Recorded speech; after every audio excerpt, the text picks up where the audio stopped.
우리가 성경을 하나님의 말씀이라고 이야기합니다.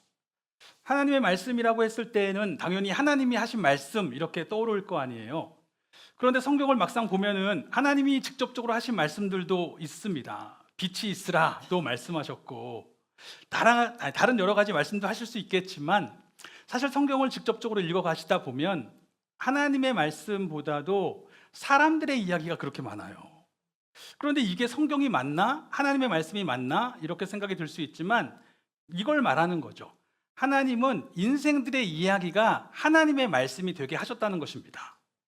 즉 사람들이 하나님에 대해서 가졌던 반응들이 있죠. 거부를 했을 수도 있고 순종을 했을 수도 있고 사랑했을 수도 있고 반역했을 수도 있겠지만 그 어떤 반응이든지 간에 하나님은 그 반응들을 사용하셔서 세상을 향한 하나님의 말씀이 되게 하셨다는 겁니다. 예수 그리스도의 삶도 마찬가지잖아요. 육체로 오셔서 한 생을 사셨는데 그 생 자체가 하나님의 말씀이 된 겁니다. 그 생을 통해서 하나님이 우리를 얼마나 사랑하시는지를 알게 되었고 하나님이 어떻게 우리를 대속하셨는지도 알게 되었고 하나님께서 우리에게 어떤 생명으로 살게 하시는지도 알게 하신 겁니다. 이것은 굉장히 소망적인 이야기예요. 왜냐하면 우리도 성경의 인물이 될 수 있다라고 하는 이야기이기 때문입니다. 한 몇 주 되었을까요? 우리 강세환 수의사님이 저한테 그런 얘기를 하셨어요. 본인이 제일 궁금하신 것 중에 하나는 나중에 내 이야기가 성경에 기록된다면 어떻게 기록이 될까? 얼굴 잘생겼다 이런 거 안 나올 거 아니에요. 그래서 어떤 게 기록될까 이렇게 생각을 하시더라고요. 어떠세요? 그런 생각해 본 적 없으세요? 내 이야기가 성경에 기록된다면 몇 줄로 어떤 식으로 기록이 될까? 사실 다 알지는 못하지만 분명히 알 수 있는 것이 하나 있는데 우리는 이미 성경에 기록된 사람들과 같은 모습으로 하나님이 우리가 살아가기를 원하실 거라는 건 알고 있죠. 그 모습이 어떤 모습일까? 이런 생각을 해봅니다. 저희가 사도행전의 말씀을 읽어왔는데 사도행전의 시작은 이렇습니다. 예수님이 제자들에게 오직 성령이 너희에게 임하시면 너희가 권능을 받아서 예루살렘과 온 유대와 사마리아와 땅끝까지 이르러 내 증인이 될 것이다. 이 말씀을 하셨고 실제로 사도행전 전체가 정확하게 이 내용대로 흘러갑니다. 1장과 2장에서 성령이 임하시는 모습을 보게 되고 3장부터 8장까지 7장까지는 온 유대 예루살렘에 말씀이 선포되고 증인들이 일어나는 모습을 보게 됩니다. 그리고 8장부터 12장까지는 유대와 사마리아 땅에 주님의 말씀이 선포되기 시작하죠. 그리고 13장부터는 바울을 중심으로 해서 여기저기 이방 나라들의 복음이 계속 선포되어지고 있는 땅끝까지 가고 있는 모습을 보게 되는 거예요. 그래서 오늘 우리가 읽은 말씀이 사도행전의 결론부인데 결국 그 말씀이 어디까지 다다랐냐면 로마에까지 다다른 것입니다. 로마에 와서 바울이 이제 이곳에서 살아가고 있는 거예요.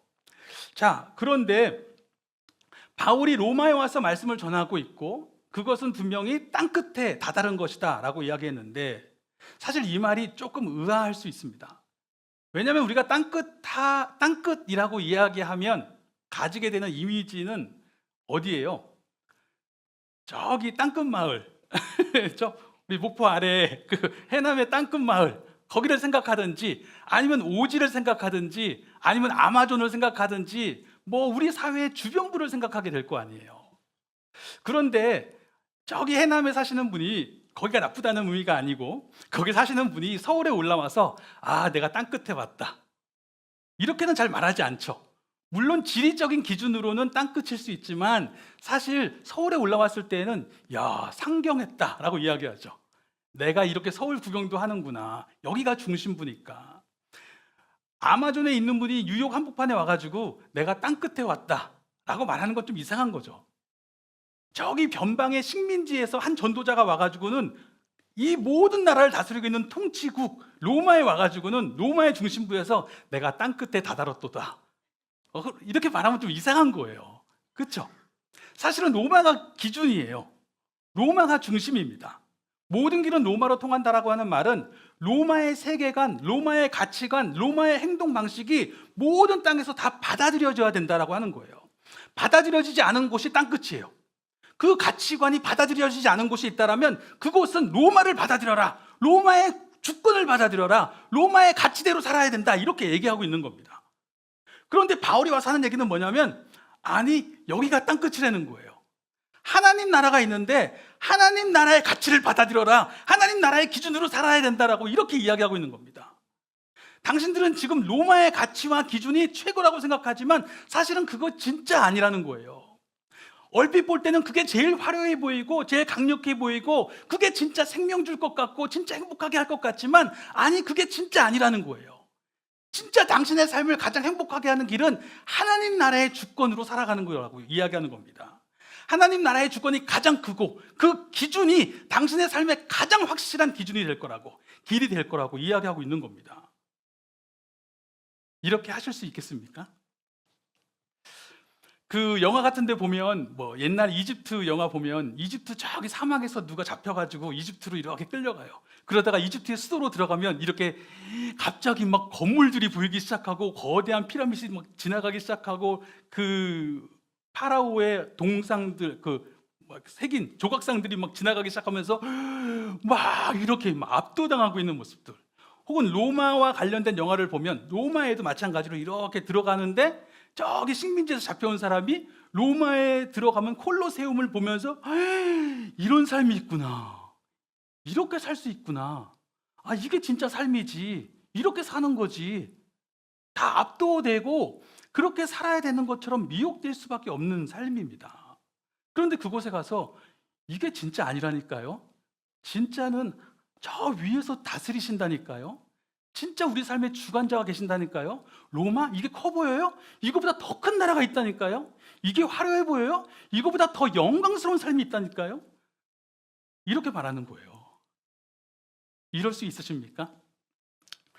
그런데 우리가 분명하게 보는 것은 바울은 사도행전의 마지막에 이렇게 살고 있습니다. 함께 읽겠습니다. 시작.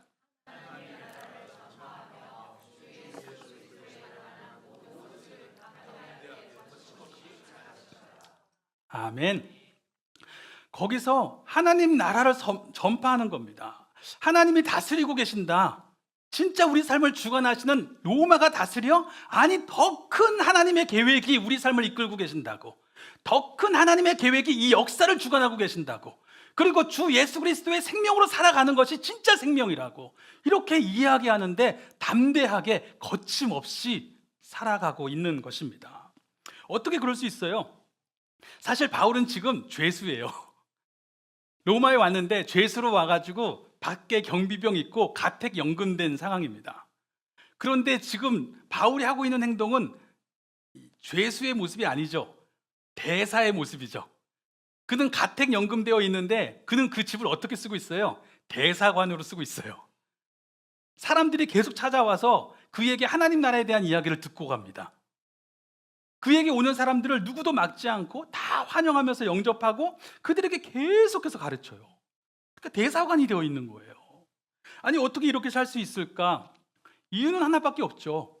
정말로 하나님의 나라가 가장 크고 영광스럽고 진짜라고 하는 확신이 있기 때문에 그래요. 사무엘상 22장에 보면 그 왕자 요나단의 이야기가 나옵니다.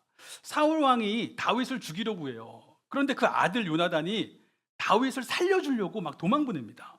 그러니까 아버지가 이 왕자를 불러다가 하는 얘기가, 야, 내가 지금 나 하나 잘 살자고 이러는 거냐?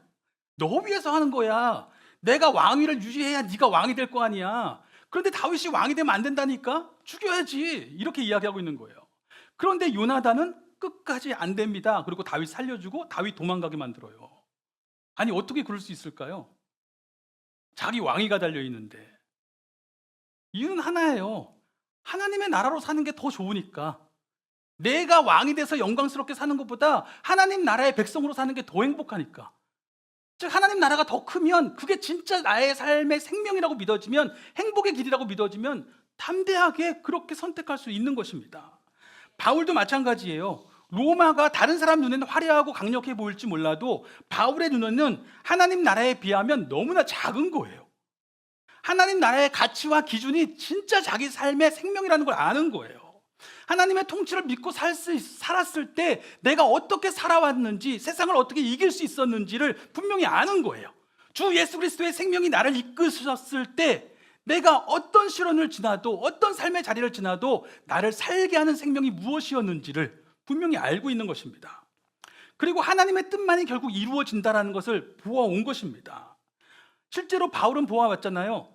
성경의 말씀대로 예수님 오셨고, 또 예수님이 오직 성령이 너희에게 임하시면 너희가 권능을 받아서 예루살렘과 유대와 사마리아와 땅끝까지 내 증인이 될 거라고 말씀하셨는데 정말 그렇게 된 거예요. 다 지금 수십 년의 시간이 흘러가고 있는 거거든요.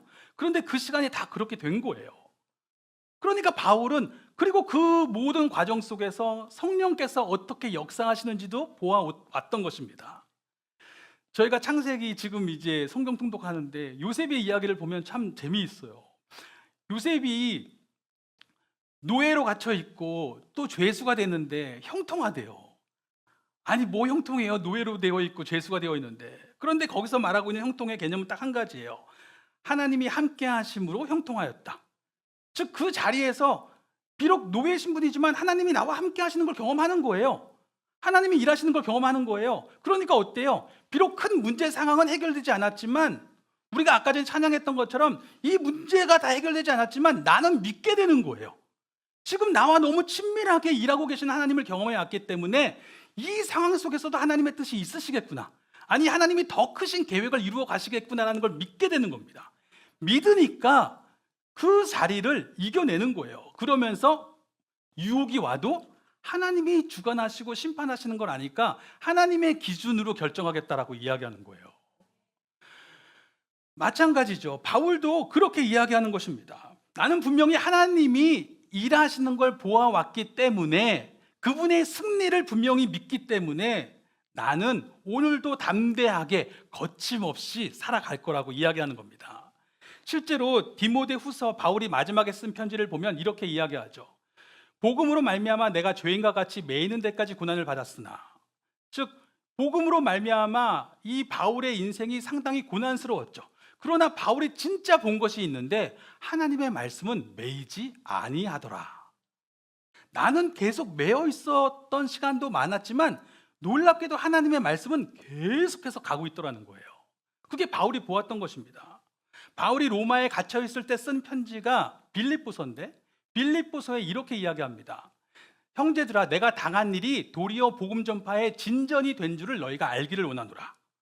바울이 어느 정도 시간이 지나고 나서 빌립보 교회에 편지를 쓰면서 로마에서 어떤 일이 있었는지를 이야기하는 거예요. 그들은 바울이 로마에서 감옥에 갇혔다고 하니까 아이고 어쩌다가 저렇게 됐나, 이제 어떻게 살아야 되나 막 이렇게 이야기할 텐데, 바울은 이야기하기를 형제들아, 나 여기서 잘 지내고 있고 오히려 이 시간을 통해서 하나님의 복음이 앞서 나아가고 있다라고 소식을 전합니다. 어떤 일이 있었냐면 나의 매임이 그리스도 안에서 모든 시위대, 모든 그 군대 안에서도 다 나타나기 시작한 거예요. 그러면서 로마에도 분명히 예수 그리스도를 믿는 형제들이 있었을 거 아니에요. 근데 그 형제들이 처음엔 바울이 자기들의 스승이 잡혀있다라고 이야기하니까 두려워서 숨어 있었는데, 아니 바울이 거기서 너무 담대하게 복음 전하고 담대하게 살아가는 거 보면서 이거 뭐 아무것도 아니네, 저기서도 조금 더 주눅들지 않고 일하는 거 보면서 이거 아무것도 아니네, 그러면서 신뢰함으로 겁없이 하나님의 말씀을 더욱 담대히 전하게 된 거예요. 그런가 하면 이 빌립보서의 마지막에 이렇게 인사하거든요. 나와 함께 여기서 너희에게 안부 인사를 하는 사람들의 그 사람들의 명단을 이렇게 불러요. 그런데 그 중에 이런 얘기가 있습니다. 모든 성도들이 너희에게 문안하되 특히 가이사의 집 사람들 맺히니라. 이게 무슨 말인지 아시겠어요? 가이사 로마 황제의 집, 그들 중에 믿는 자들이 생겼다라고 이야기하는 거예요. 내가 갇혀있는 동안에 내가 담대히 복음 전하는 그 일들을 통해서 어떤 일이 벌어졌냐면, 자 봐봐, 이제 마지막으로 인사하는데 가이사의 집 사람들 당신들에게 인사합니다, 이렇게 인사시키는 거예요. 즉 복음이 매이지 아니하고 진전되었다, 앞서 나아가고 있다라고 이야기하는 것입니다. 그것을 보고 있기 때문에 바울에게는 이 로마도 땅끝인 거예요. 로마의 가치가 아무리 대단해 보여도 아니 이게 진짜 아니에요. 하나님의 주권으로 하나님의 가치를 받아들여야 될 땅인 거예요. 그들은 그 보이는 것에 속고 있는 거예요. 그렇게 살면 로마의 방식으로 로마의 가치로 살면 행복할 거라고 생명이 있을 거라고 속고 있지만 아니 그렇게 살아가면 대단할 것 같지만 아니라는 거예요. 진짜 하나님의 생명으로 살아갈 수 있어야 된다는 거예요. 그때 행복과 생명이 무엇인지를 알게 될 거라고 이야기하는 겁니다. 저희 준수가 지난번에 제가 한번 설교 때 말씀드렸던 나는 반딧불 그 노래를 요즘에 되게 많이 불러요. 그래서 초등학교 2학년이 난 내가 하늘의 별인 줄 알았어요. 그래서 안 맞는 것 같은데 왜 자꾸 부르나 했더니 학교에서 부르나 봐요. 친구들이 다 같이. 그래서 그거를 부르고 이제는 가사도 거의 다 외워가지고 뒤까지 쫙 불러요. 그런데 그걸 들으면서 이렇게 생각하는 거죠. 저희가 지지난주에도 그런 이야기를 잠깐 나누었지만 저희는 이렇게 생각하는 거죠. 내가 행복해지려면 특별해져야 된다고 생각을 자꾸 하는 거예요. 하늘의 별이 되어야만 행복하다고 생각하는 거예요. 그런데 사실 하늘의 별이 된다는 건 정말 하늘의 별 따기예요. 대부분의 삶은 그렇게 특별해지려고 하면서 늘 주눅들고 우울해지고 낙심하고 다른 사람들의 인정을 못 받아서 다른 사람들의 평가를 못 받아서 당장의 성취가 나오지 않아가지고 낙심하고 우울해져 있는 불행한 삶입니다. 그래서 거기서 이렇게 이야기하잖아요. 난 몰랐어요. 난 내가 개똥벌레라는 것을. 내가 벌레였구나. 그 노래 부르는 사람도 자기가 정말 벌레 같더라는 거예요. 내가 뭔가. 그런데 행복의 길이 특별해지는 데 있다고 이야기하면 그게 맞아요. 난 벌레예요. 그런데 행복의 길이 지금 내 곁에 있는 평범한 것의 가치를 믿는 것에 있다고 믿으면 지금 당장 행복해질 수 있어요.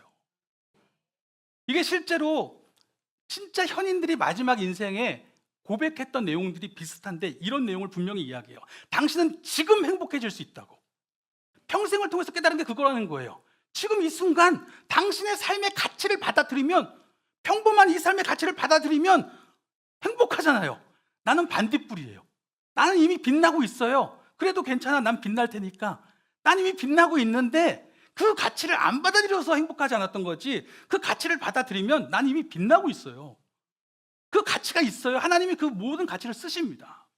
우리는 성경을 통해서 하나님이 우리에게 그렇게 말씀하시는 걸 들어요. 세상 사람들도 이 창조 세계 속에서 현인들이 그 지혜를 깨달았지만 성경에서 이미 그것을 말하고 있는 겁니다. 이게 창조 세계의 질서라고. 하나님이 당신을 지으셨고 하나님이 당신을 보내셨고 당신은 그 가치를 믿으라고. 당신은 사랑받는 자녀고 하나님이 그의 형상으로 보내셨기 때문에 당신이 그 믿음으로 일하면 그 삶을 쓰신다고. 그게 너무 커서 내 눈에 보이지 않지만, 다 이해되지 않지만 분명히 쓰십니다. 그것을 분명히 이야기하며 살아가는 것입니다. 바울은 이것이 진짜 우리 삶의 길이라고, 가치라고, 그리고 그것을 믿고 살아갔을 때에 그것이 나에게 세상을 이기는 믿음과 평안이 되었다라고 다른 곳에서도 이야기하는 것입니다. 왜요? 아까 요셉의 이야기를 했던 것처럼 하나님이 결국 쓰심을 알고 일하심을 아니까 오늘 뭐 해요? 오늘 해야 될 일을 합니다. 보내신 이의 승리를 믿으면서 오늘 이 자리에서 내가 해야 될 일을 해 나가는 거예요. 과거에 대해서 후회하고 미래에 대해서 염려하는 게 아니라, 그래서 오늘 내가 무엇을 할 수 있을까? 어떻게 해야 될까? 할 일을 해 나갑니다. 그리고 놀랍게도 그렇게 살아가는 삶들을 통해서 하나님의 일하심을 보여주세요. 결국 이 삶이 나에게 생명의 길이라고 이야기합니다. 자, 그런데 이렇게 사도행전이 끝이 나요. 바울의 인생에 대한 기록이 이렇게 끝이 납니다. 그런데 이상한 거죠. 아니, 왜 이렇게 그 엔딩을 열어놓았을까? 우리는 바울이 죄수로 끌려간 것을 알고 가이사에게 재판을 항소한 걸 알고 있거든요. 그러면 그 재판 결과도 궁금해요. 어떻게 재판받았는지도 궁금한데 그런 거 하나도 안 나와요. 그냥 이 갇혀있는 상태로 끝난 거예요. 어떻게 재판 결과가 나왔을까? 어떻게 죽었을까? 이런 생각할 수 있잖아요. 그런데 그걸 왜 기록하지 않지? 누가가 여기까지밖에 못 봤나 보다, 이렇게 생각할 수도 있죠. 그런데 성경 다른 부분에 보면요, 그 뒷부분에 다른 저자가 살짝 보완한 부분들이 있어요. 그게 나쁜 게 아니에요. 하나님이 그렇게 쓰신 거예요. 뒷부분에 마지막 엔딩 부분에서 더 보완해서, 왜냐하면 그 사람이 자기 죽음 못 보니까 그 이후에 쓴 부분들이 있습니다. 그러면 그렇게 쓸 수 있잖아요. 그런데 그렇게 안 한 거예요. 왜요? 알 필요가 없으니까. 재판 결과 알아서 뭐 하려고요? 바울이 그 전에 재판은 다 이겼어요? 상관없어요. 바울이 어떻게 죽었는지 알 필요 없어요. 뭘 알아야 돼요? 바울이 지금 어떻게 살고 있는지만 중요해요. 오늘 그 삶의 자리에서 어떤 모습으로 살고 있는지가 중요합니다. 그게 보냄받은 자의 결론이에요. 사도행전은 사도들의 행적이란 뜻이에요. 사도라는 말은 보냄받은 사람이란 뜻입니다. 예수님이 제자들에게 부활하시고 나서 이렇게 말씀하셨거든요. 아버지께서 나를 보내신 것 같이 나도 너희를 보내노라. 그러면 이제 제자들은 보냄받은 사람들이에요. 예수님은 제자들이 보냄받은 사람으로 살아가기를 바라셨어요. 그것이 예수님이 살아가셨던 삶이거든요. 요한복음에 보면 아버지께서 나를 보내셨고 나는 보내신 이를 사랑하고 보내신 이의 계명을 준행하노라. 그래서 내가 이 길을 걷는다라고 계속해서 말씀하세요. 그러면 예수님은 제자들도 보내신 이를 사랑하고 보내신 이의 뜻을 따라 살아가기를 바라신 것입니다. 그러면 사도행전은 뭐냐? 보내신 이로 살아가고 있는, 보냄받은 이로 살아가고 있는지를 그려낸 거예요. 그 삶을 살펴보고 그것을 기록한 것입니다. 그러면 사도행전의 결론은 사도 바울의 결론이 아니라 사도행전의 결론이고 보냄받은 이는 어떠했는지에 대한 결론이에요. 여러 가지 사건들이 있었지만 결국 보냄받은 사람은 어떻게 살더라? 어떻게 살더라? 하나님의 나라를 전파하며 주 예수 그리스도에 관한 모든 것을 담대하게 거침없이 가르치더라. 이것이 하나님이 보내신 예수 그리스도께 보냄받은 사람의 삶의 모습이라는 거예요.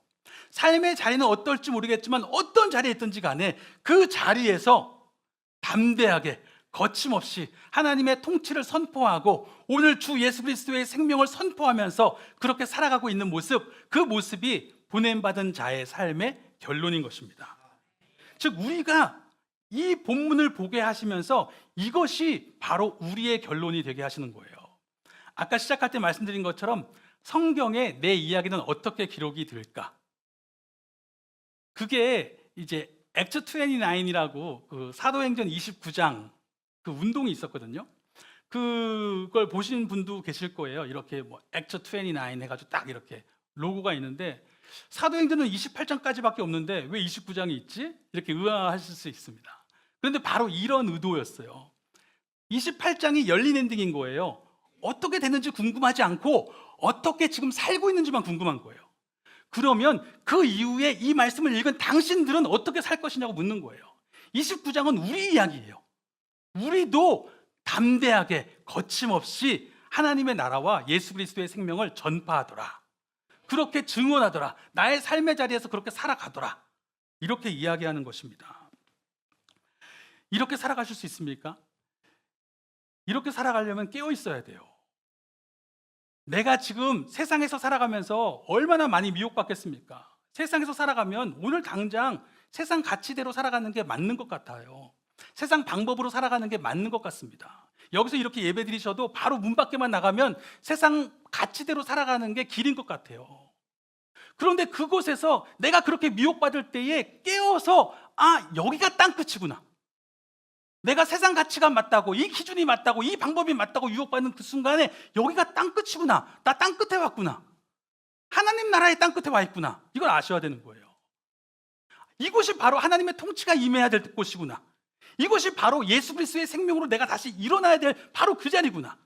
세상 가치로 나를 주눅들게 하고 세상 가치로 나를 판단하고 세상 가치로 나를 이끌게 하려고 하는 그 순간에 여기가 땅끝이야. 하나님의 통치 가운데 그리스도의 생명 가운데 다시 나를 일으켜 세우고 그리스도의 생명 가운데 길을 찾고 방법을 찾는 것, 그것이 땅끝에서 살아가는 사람의 모습입니다. 그리고 그것이 주님의 장막을 짓는 거예요. 삶의 자리에서 주님 장막 지으라는 거 바로 그겁니다. 하나님의 통치가 임하지 않은 것처럼 세상의 가치로 살려고 하는 그 자리, 광야죠.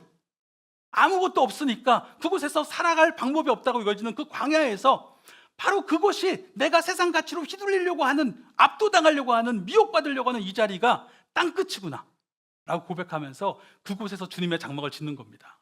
창조주를 인정하고 예수 그리스도의 생명을 옷 입고 성령의 능력으로 하나님의 형상으로 살아가는 것입니다. 저희가 지난 주일날 우리 전도사님이 은혜로운 말씀을 전해주셨잖아요. 죄책감에 대해서 이야기를 했습니다. 죄책감 어떤 거예요? 그냥 죄에 찌들어 살라고 하는 이야기가 아닙니다. 죄책감에 주눅들어 살라고 하는 이야기가 아니에요. 그런 죄인을 하나님의 은혜가 덮고 있었구나를 깨달으라는 거예요. 나는 괜찮은 죄인이 아니라 은혜에 덮여있는 참 비참한 죄인이구나라는 의식이 있어야 된다는 거예요.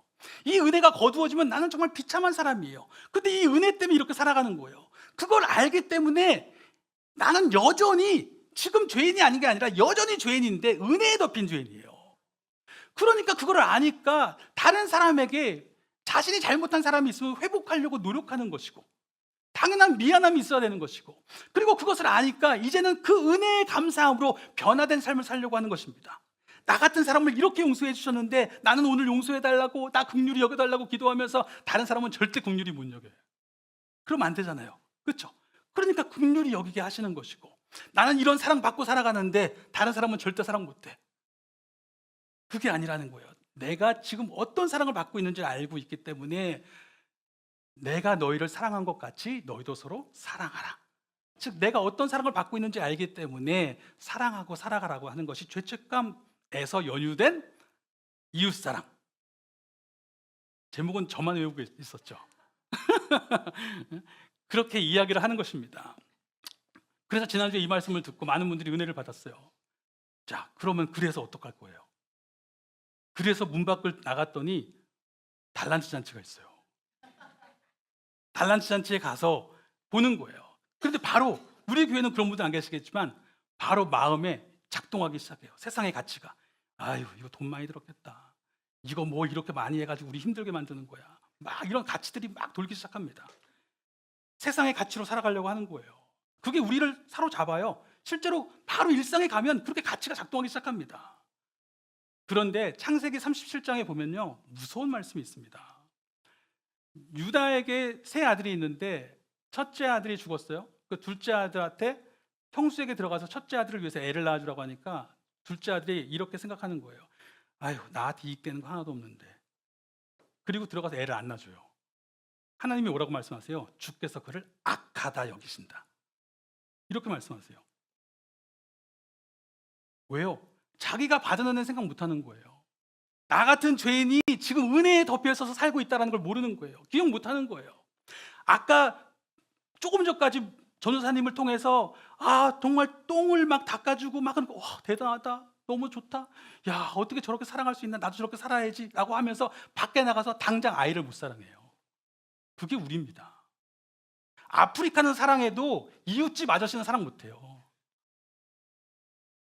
저기 아마존엔 사랑을 전해준다고 이야기하지만 교회 성도들 안에서도 이렇게 나를 섭섭하게 하면 사랑을 못합니다. 이런 거예요. 거기가 땅끝입니다. 세상의 가치가, 세상의 기준이, 세상의 방법이, 하나님 없는 삶이, 나를 덮고 있는 그 사랑을 모르는 생각이, 나를 덮고 있는 그 은혜를 잊어버린 그 삶이 나를 이끌어가려고 하는 그 자리가 땅끝입니다. 그 자리에서 깨어나야 돼요. 여기가 땅끝이구나. 내가 지금 땅끝에 서 있구나. 여기서 내가 주님의 증인이 되어야겠다. 하나님의 방법으로 살아야 되겠다. 그리스도의 생명으로 나를 덮으신 그 사랑으로 내가 사랑해야겠다. 이것이 우리에게 있어야 진정으로 깨어있는 것입니다. 사도행전의 결론은 우리 모두에게 보냄받은 자리에서 보냄받은 증인으로 살아가라고 이야기합니다. 그 삶은 땅끝에 서 있는 자리라고 이야기합니다. 하나님을 알지 못하는 삶의 자리가 우리를 이끌어가는 그 자리, 그 자리에서 여기가 땅끝입니다 선포하며 하나님의 나라를, 예수 그리스도의 생명을 담대하게 거침없이 선포하는 우리의 삶이 되기를 예수 그리스도의 이름으로 축원합니다. 아멘.